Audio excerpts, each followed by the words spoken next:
Mási csúnya. Na, nyomjad. Na.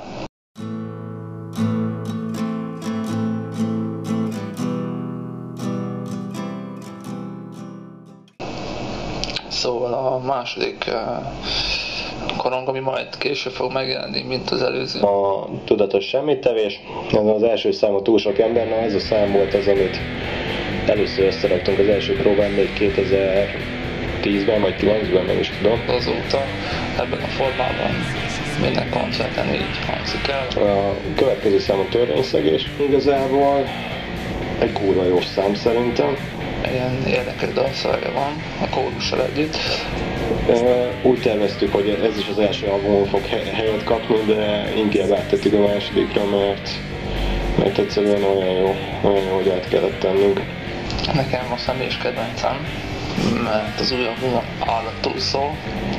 A következő szám a Paranoia, amihez már készült egyszer videóklip. Tulajdonképpen az első klipes nótánk volt. Tehát szerintem ezt se kell megmutatni. Talán sikerült ezt is jobb minőségben reprodukálnunk. Képekben ez egy nagyon kis egyszerű dal, kis szerelmetes. Szerintem jó lett. Én szeretem. Kis tingli-tangli zene, egy jó kis szóló, ami egy drága dobos kollégánknak a kedvenc szólója. Ja, szóval ez fasza.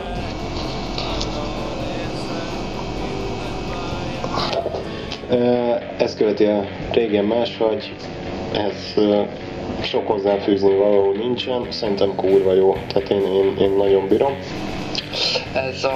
Az a dobos kollégának a kedvenc száma, mert azt mondja, hogy kurva jó benne a basszus téma, hát ma meg kell hallgatni, és mindenki elmenti. A következő szám az a lemezen a Határozottan talán. Ez már klipes nóta, és már az előző albumon is szerintem baromi jó volt. Már van róla, készült róla klip, az előző lemezen is rajta volt, mint meg annyi száma egyetemben. Nekem tetszik a szám, ilyen elgondolkodható dalszöveg, nagyon szép szóló, frenetikus. Tényleg nekem ez a személyes kedvencem az egészről, amit most így a pofátokba tolunk.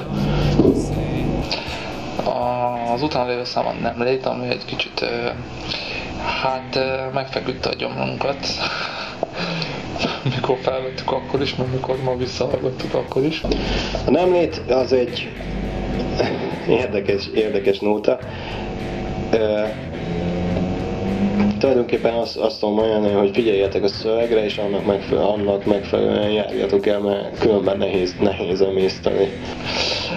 Hát igen, tehát itt nagyon szól a bikarból, neki készítsen be magának, mikor hallgatja. Tehát egy kis sört vagy valamit készítsetek használható közelségbe, és akkor átérzitek az egész lényegét.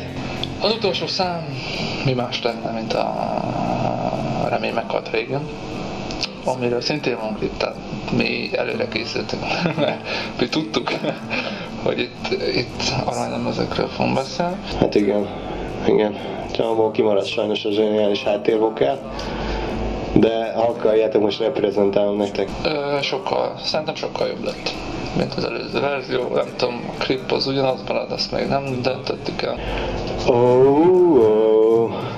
A Ronald meghalt régen. Köszönöm szépen.